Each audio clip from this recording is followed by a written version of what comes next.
क्या आपने कभी सोचा है, हम हर साल गणपति बप्पा को इतने प्रेम से घर बुलाते हैं, 10 दिन तक पूजा करते हैं और फिर आंसू भरी आंखों से उन्हें जल में विसर्जित क्यों कर देते हैं?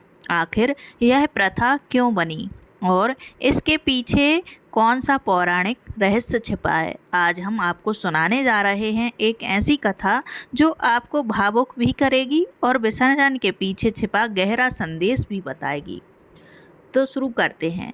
कहानी शुरू होती है सतयुग में, जहाँ ऋषि मुनि तपस्या और वेदों की रचना में लगे थे। वेद व्यास भी वेदों को संकलित करने में जुटे थे, पर यह कार्य इतना विशाल था कि अकेले संभव नहीं था। तब उन्होंने भगवान गणपति का ध्यान किया और गणपति बप्पा उनके सामने प्रकट हुए। गणेश जी, हे वेद व्यास मुनि, मैं तुम्हारी सहायता करूँगा, परंतु एक शर्त है, तुम बिना रुके बोलते रहना। यदि तुम रुके तो मैं लेखन रोक दूंगा।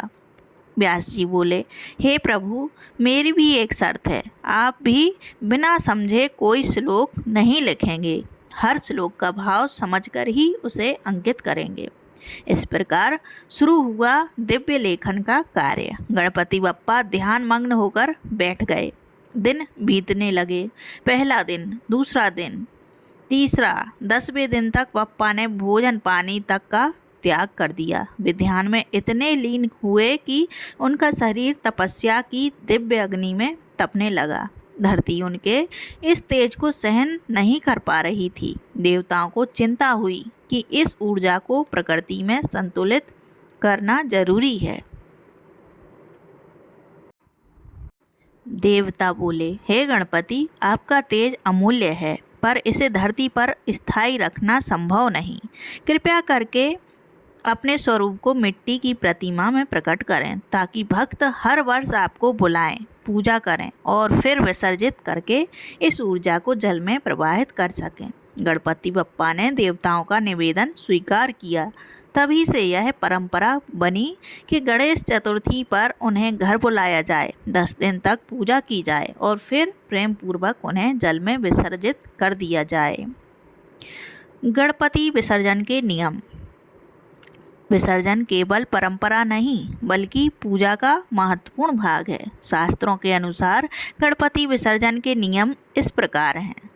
पहला, विसर्जन हमेशा मंत्रोच्चार और आरती के साथ करें। दूसरा, भगवान को पहले मिठाई और फल का भोग अर्पित करें।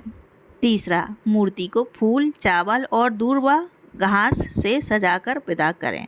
चौथा, विसर्जन से पहले भगवान से क्षमा याचना करें। हे गणपति, यदि पूजा में कोई त्रुटि हुई हो तो क्षमा करें।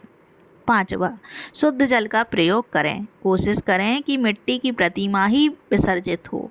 छठवा, विसर्जन के बाद प्रसाद और दूर्वा परिवार के सभी सदस्यों में बांटें। सातवां, अंत में कहें, गणपति बप्पा मोरया, अगले बरस तू जल्दी आ। विसर्जन हमें एक गहरा संदेश देता है कि यह संसार अनित्य है, जो आया है वह एक दिन लौटेगा।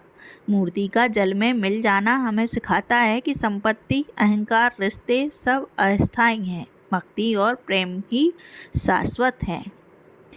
गणेश पुराण, मुद्गल पुराण और स्कंद पुराण में गणेश चतुर्थी व्रत, पूजा और विसर्जन का महत्व बताया गया है। यही शास्त्र कहते हैं, पूजन का असली उद्देश्य है भक्ति, प्रकृति से जुड़ाव और आत्मा का शुद्धिकरण।